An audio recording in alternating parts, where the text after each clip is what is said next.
শাবান মাসে মানুষ আমল ইবাদত না করে অবহেলায় বেশিরভাগ মানুষ কাটায়। বেশিরভাগ মানুষ অপেক্ষা থাকে রোজা কবে আসবে, তখন কোরআন তেলাওয়াত শুরু করব। রমজান কবে চাঁদ দেখা যাবে রমজানের, তখন নামাজ ধরবো। রমজান কবে শুরু হবে, তখন থেকে আমি তারাবি পড়া ধরবো, ভালো কাজ করা ধরবো।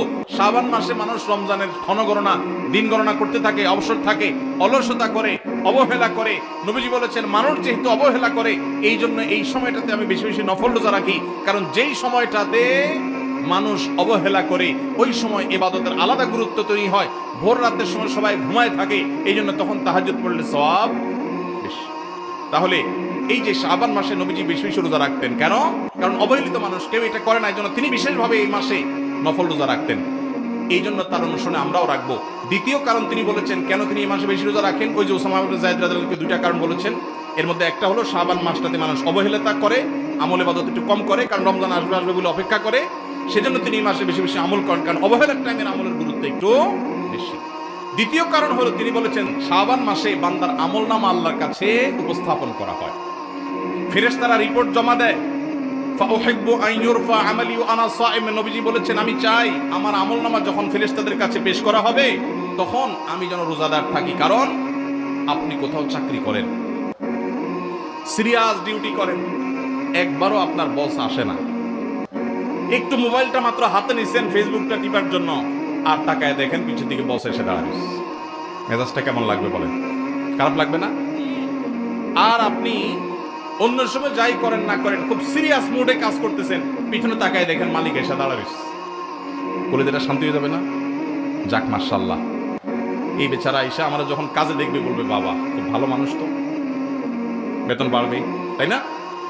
নবীজি সাল্লাল্লাহু আলাইহি সাল্লাম বলছেন যে আমি শাবান মাসে বেশি বেশি নফল রোজা এই জন্য রাখি, ফেরেশতারা আমার সারা বছরের আমলনামা আল্লাহর কাছে রিপোর্ট জমা দেন, সারা বছর কি করেছি না করেছি তার সব হিসাব জমা দেন। আল্লাহ যখন আমার হিসাবের প্রতি মনোনিবেশ করেন, ওই অবস্থায় যদি আল্লাহ সুবহানাহু ওয়া তাআলা তিনি দেখতে পান যে তার বান্দা আমি রোজা আছি, তাহলে আল্লাহ একটু অনুগ্রহ করবেন। এই জন্য আমি এই মাসে রোজা রাখি। তাহলে নবীজি সাল্লাল্লাহু আলাইহি সাল্লাম শাবান মাসে রোজা দুইটা কারণ পাওয়া গেল।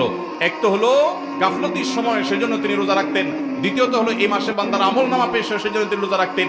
এই দুই কারণ আমাদের বেলায়ও আছে না নাই? তাহলে আমাদের রোজা রাখা উচিত না উচিত না? চেষ্টা করবো তো ইনশাআল্লাহ।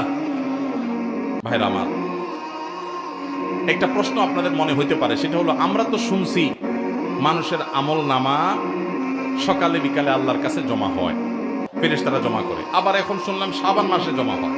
তাহলে দুই রকম হলো যে? এর উত্তর হলো আল্লাহ রাব্বুল আলামিনের কাছে আল্লাহর ফেরেশতারা মানুষের আমলনামাকে তিন ধাপে, তিন স্তরে, তিনটা লেয়ারে, তিনটা সময়ে আলাদা আলাদা ভাবে উপস্থাপন করে। একটা হলো প্রাত্যহিক রিপোর্ট, প্রাত্যহিক আমলনামা, ডেইলি, প্রতিদিনের আমলনামা সকাল এবং সন্ধ্যায়। সারা রাত আপনি কি করেছেন? ওয়াজ শুনেছেন না গান শুনেছেন? ভালো কাজ করেছেন না মন্দ কাজ করেছেন?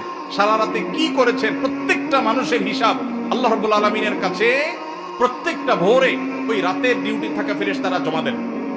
আবার সারাদিন আমরা যা করি না করি সন্ধ্যায় সারাদিনের ডিউটিতে রত ফেরেশতারা আল্লাহর কাছে জমা দেন।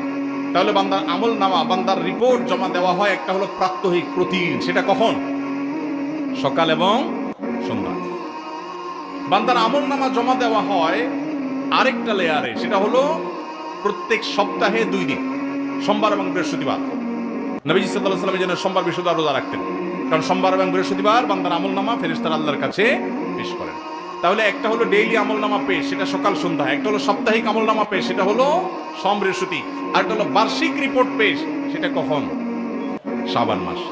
বিভিন্ন অফিসে যারা চাকরি করেন মাসের হিসাব দেওয়া লাগে একরকম, ডেইলির হিসাব দেওয়া লাগে আরেক রকম, বার্ষিক রিপোর্ট দেওয়া লাগে আরেক রকম, আছে না নাই?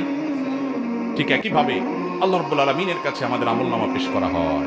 ভাইয়ের আমার, সেজন্য এই রিপোর্ট জমা দেওয়ার সময়গুলোতে বান্দা বিশেষভাবে আমলে মনোযোগী হবে। এই জন্য নবী সাল্লাল্লাহু আলাইহি ওয়াসাল্লাম বলেছেন ওয়াসাব্বিহু, আল্লাহ তাআলা বলেছেন কোরআনে কারীমে ওয়াসাব্বিহু বুকরাতাও ওয়া আসীলা, সকাল সন্ধ্যা আল্লাহর তাসবিহ পেশ করুন। নবীজি সাল্লাল্লাহু আলাইহি ওয়াসাল্লাম সকাল সন্ধ্যা বিশেষ তাসবিহ পেশ করতেন, জিকির আজকার করতেন, দোয়া করতেন, আমল করতেন, কারণ ওই যে আমল জমা দেওয়া হয়, আমলনামা জমা দেওয়া হয়। আবার সোমবার বৃহস্পতিবার রোজা রাখতেন, কারণ আমলনামা জমা দেওয়া হয়। আবার শাবান মাসে বেশি রোজা রাখতেন, কারণ আমলনামা জমা দেওয়া হয়। তাহলে আমলনামা জমা দেওয়ার দিক 3টা লেয়ার আছে, মনে থাকবে তো ইনশাআল্লাহ। ভাইরা আমার, এছাড়াও শাবান মাসে বেশি বেশি নফল রোজার আরেকটা কারণ আছে, সেটা হলো ইস্তেহাদি, সেটা হাদিস দ্বারা না প্রমাণিত না, সেটা বিভিন্ন মুহাদ্দিসগণ, ওলামা একরাম, স্কলারগণ বলেছেন। সেটা হলো হঠাৎ করে রমজানের রোজা যদি রাখা শুরু করেন, সারা বছর এক রকমের খাদ্য অভ্যাস, সকাল দুপুর রাতে খেয়ে, এখন হঠাৎ করে অভ্যাসটা চেঞ্জ হয়ে যাবে, ইফতার এবং রাতে সাহরি খাবেন আর সারাদিন না খেয়ে থাকবেন। হঠাৎ করে 30 দিনের রোজা রাখতে কি আপনার কষ্ট হয় কিনা, অভ্যাসটা আগে থেকে যেন হয়, সেজন্য শাবান মাস থেকে কিছু কিছু নফল রোজা রাখতে হয়। এটা হলো ওয়ার্ম আপ, রিহার্সেল, প্রস্তুতিমূলক রোজা। এই জন্য ভাই, এই শাবান মাসে বেশি বেশি রোজা রাখবেন তো ইনশাআল্লাহ। পুরো মাসের প্রথম 15 দিন 20 দিন রোজা রাখার তৌফিক যদি নাও হয়, অন্তত একটা রোজা হইলেও নবীজির সুন্নাত আমল করতে গিয়ে আমরা কারা কারা করবে একটু হাত তুলে দেখি। একটা হলেও রাখবেন ইনশাআল্লাহ। নিয়ত করছেন তো ইনশাআল্লাহ? সবে বরাতেরটা না, ওইটা বাদে একটা হলেও রাখবেন। নিয়ত করছেন তো ইনশাআল্লাহ? আল্লাহ আমাদের সবাইকে আমল করার তৌফিক দান করুন। এই আমলটা যদি আপনারা করেন ভাইরা, হারিয়ে গেছে, সমাজে আলোচনা নাই, সেজন্য আমি আলোচনা করলাম। বিলুপ্ত হওয়া আমলগুলোর একটা শাবান মাসে বেশি বেশি নফল রোজা। চর্চা নাই, আমল নাই, আলাপ নাই, মানুষ ভুলে গেছে। আপনারা যে ঘরে ঘরে রাখেন, মানুষ জানবে, সুন্নাহটা জিন্দা হবে, ঘরে ঘরে আমলটা শুরু হবে। আপনি অন্য মানুষকে বলবেন একই কথা, তাকে উদ্বুদ্ধ করবেন, তাহলে নবী সাল্লাল্লাহু আলাইহি সাল্লামের ওই হাদিসের ফজিলত পাবেন।